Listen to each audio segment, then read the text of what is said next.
Затворен огласот за кандидатури за член на судскиот совет. Точниот број кукумина судии сакаат да станат членови на советот ќе се знае в понеделник. Неофицијално во трка се поранешната председателка на Врховниот суд Лидија Неделкова, од Кривичниот суд Гордана Спиреска, од Скопска апелација Кенанзија Мехмет и двајцата судии кои во исто време се тркаат и за шефовската фотелја на второстепениот суд. Но затоа, актуелните членови на судскиот совет на кои им истекува мандатот, немаат амбиции да продолжат да членуваат во највисокото судско тело, дознава 1 ТВ од извори во советот.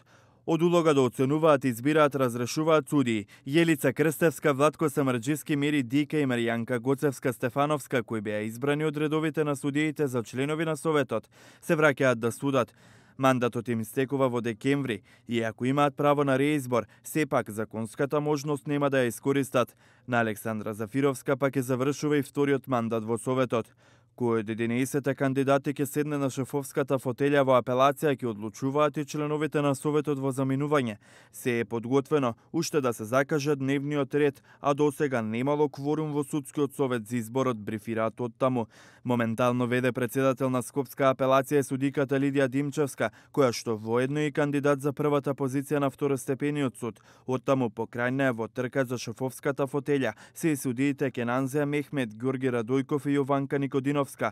Од Кривичен четворица судии ја меркаат првата позиција на повисокиот суд: Добрила Кацарска, Весна Димишковска, Огнен Ставров и Гордана Спиреска. По еден кандидат доаѓа од граѓанскиот, Кавадаричкиот и од управниот суд, односно судиите Андреј Димовски, Лазар Нанев и Снежана Трповска.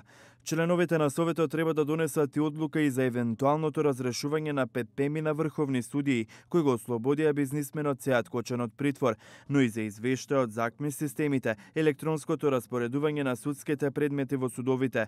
Комисиите се уште не ги разгледале тезите докрај, за подоцна членовите на судскиот совет да донесат одлуки, но не се знае дали актуелните или новите членови на судскиот совет ќе одлучуваат, бидејќи се зависи од работата на комисиите. Највисокото судско тело е критикувано и во меѓународните и во домашните извештаи. Специјалното јавно обвинителство во посебниот извештај потенцираше дека Александра Зафировска како председател на советот дозволувала политичко влијание.